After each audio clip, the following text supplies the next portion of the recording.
मैं अपने चीन के ही सिविल हॉस्पिटल की अगर बात करूं, इतने सालों में यहाँ पे आज तक अल्ट्रासाउंड की सुविधा तक भी नहीं आ पाई है, जो एक बिल्कुल मूलभूत जरूरत। ये बिल कहीं भी 2024 में पास ही नहीं होने जा रहा है। और इसमें तो जो उन्होंने प्रावधान रखा है कि पहले जनगणना होगी और जनगणना के बाद डिलिमिटेशन होगी, उसके बाद ही बिल पास किया जाता है कोई भी, और उसको स्वास्थ्य के सिस्टम की जानकारी ही नहीं होगी तो स्वास्थ्य सेवाओं में कैसे सुधार करें। पहले तो आपके चैनल के सभी दर्शकों को मेरा नमस्कार। देखिए, मैं तो एक लाइन में सबसे पहले ये बात कहूँगी, जो मैं हमेशा से भी कहते आई हूँ, बीजेपी सरकार महिला विरोधी सरकार है।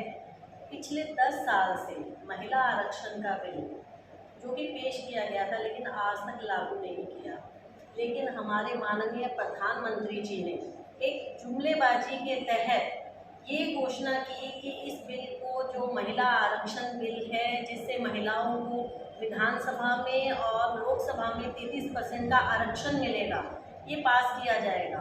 परंतु ये सिर्फ और सिर्फ एक जुमलेबाजी, क्योंकि जब उस बिल को देखा गया तो उसमें पता चला कि ये बिल कहीं भी 2024 में पास ही नहीं होने जा रहा है।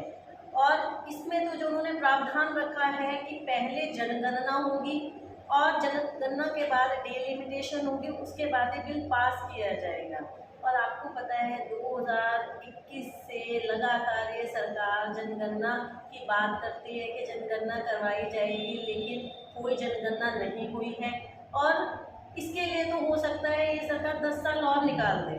तो मैं सरकार से, प्रधानमंत्री माननीय मोदी जी से एक ही बात पूछना चाहूँगी कि जब महिलाएं हर क्षेत्र में आगे हैं, चाहे वो राजनीतिक क्षेत्र हो, चाहे वो सामाजिक क्षेत्र हो, चाहे वो धार्मिक क्षेत्र हो, तो विधानसभा में और लोकसभा में महिलाओं की भागीदारी क्यों नहीं है?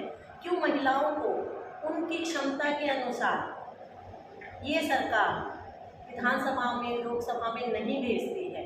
जब लंबे समय से महिलाओं के लिए, जो हमारी जनसंख्या का 50% है, सिर्फ 33% आरक्षण की मांग रखी गई, तो ये सरकार उसको पूरा क्यों नहीं कर रही है? क्यों जुमलेबाजी कर रही है?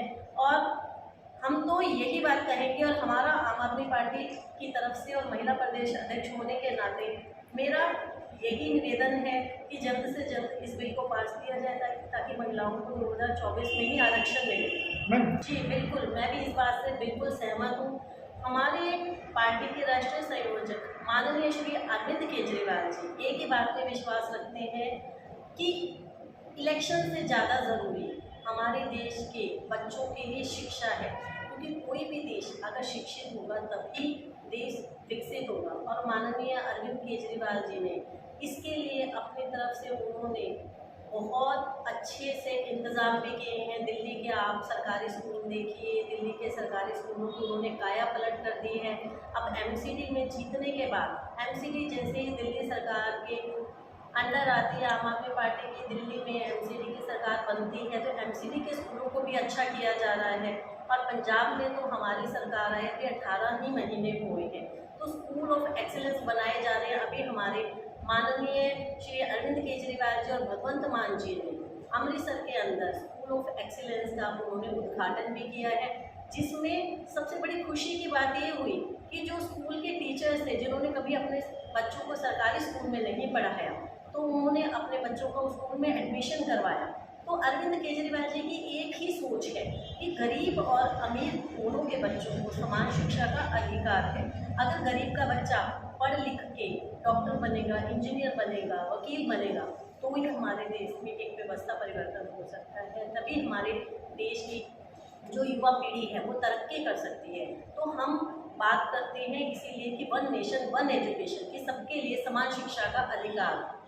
मैं तो एक ही बात कहूँगी, प्रधानमंत्री को नहीं, अगर जो एक प्रमुख पद है, चाहे वो विधानसभाओं के हैं चाहे वो लोकसभाओं के हैं, अगर पढ़े लिखे लोग विधानसभा तक पहुँचेंगे तो जो लोग राजनीति को एक कीचड़ मानते हैं, राजनीति को एक गंदगी मानते हैं, उसमें ज़रूर सुधार होगा, क्योंकि पढ़े लिखे लोग ही इस कीचड़ को हटा सकते हैं। उनको एक विज़न होता है, वो देश की तरक्की में उनके पास अपनी विजन के जरिए देश में विकास कार्यों में बढ़ोतरी कर सकते हैं। लेकिन अगर कोई हमारा शिक्षा मंत्री बना दिया जाता है और वो एजुकेटेड ही नहीं होगा, तो मुझे बताइए वो शिक्षा में कैसे सुधार करेगा। हमारा स्वास्थ्य मंत्री बना दिया जाता है कोई भी, और उसको स्वास्थ्य के सिस्टम की जानकारी ही नहीं होगी, तो वो स्वास्थ्य सेवाओं में कैसे सुधार करेगा। तो इसलिए राजनीति में पढ़े लिखे लोगों की बहुत ज़्यादा ज़रूरत है।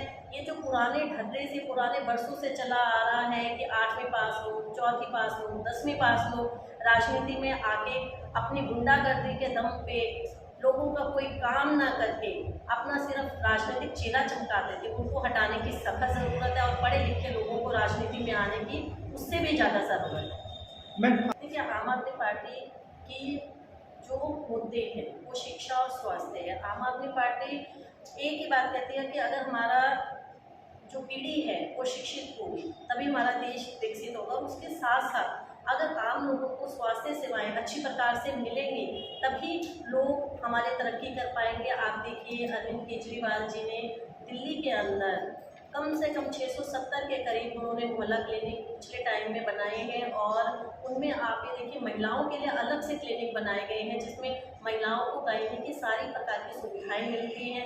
अगर डॉक्टर वहाँ पे किसी भी तरह के टेस्ट लिखते हैं वो सारे महिलाओं के बड़े अस्पतालों में जाने के बाद भी मुफ्त किए जाते हैं। और पंजाब में भगवंत मान जी की सरकार आते ही उन्होंने तो 1 साल के अंदर अंदर ही लगभग 600 से ऊपर मोहल्ला क्लिनिक उन्होंने शुरू कर दी है, जहाँ पे 51 से ज़्यादा टेस्ट मुफ्त किए जाते हैं और हर तरह की दवाई लोगों को मुफ्त दी जाती है। तो जो अभी हमारे हरियाणा के हॉस्पिटल हैं, आप सबको पता है, मैं अपने जींद के ही सिविल हॉस्पिटल की अगर बात करूं, इतने सालों में यहाँ पे आज तक अल्ट्रासाउंड की सुविधा तक भी नहीं आ पाई है, जो एक बिल्कुल मूलभूत ज़रूरत है। आज भी महिलाओं को अल्ट्रासाउंड के लिए दर दर धक्के खाने पड़ते हैं, चाहे वो प्रेग्नेंट महिलाएं हो। आपको बताना चाहूँगी कि यहाँ जितने अल्ट्रासाउंड सेंटर हैं उसमें सिर्फ 4 अल्ट्रासाउंड ही महिलाओं के होते हैं। जो भारी संख्या में गर्भवती महिलाएं हैं वो इस सेवा से वंचित हो जाती है, उनको भारी भरकम फीस देकर प्राइवेट में जाके अल्ट्रासाउंड करवाना पड़ता है। और उसके बाद अगर हम CT स्कैन और MRI की बात करते हैं, उसकी तो किसी भी तरह की कोई सुविधा ही नहीं है। तो ये सरकार जो जनता की मूलभूत सुविधाएं हैं उनको भी पूरा नहीं कर रही, क्योंकि स्वास्थ्य सेवाएं देना किसी भी राज्य सरकार का और भारत सरकार का फर्ज है। इसमें सिर्फ मैं ही नहीं, हमारे हरियाणा का हर छोटे से छोटा कार्यकर्ता और बड़े से बड़ा पदाधिकारी बहुत अच्छे से सक्रिय है। सभी पदाधिकारी कार्यकर्ता आम जनता के बीच में जा रहे हैं, वो गांव-गांव में परिवारों के बीच में जा रहे हैं, उनसे बात कर रहे हैं, मौजूदा जो सरकार है उसके बारे में बात कर रहे हैं और आम आदमी पार्टी की नीतियां बता रहे हैं। तो लोग भारी संख्या में जुड़ रहे हैं। हमारा टारगेट हरियाणा के हर परिवार तक पहुंचना है और हर गांव-गांव में 21 मेंबरी कमेटियों का गठन भी किया जा रहा है और जल्द ही हमारा जो संगठन है 2 लाख से ऊपर का होने वाला है। और मेरे हिसाब से अब तक किसी भी राजनीतिक पार्टी के पास इतना बड़ा संगठन नहीं है।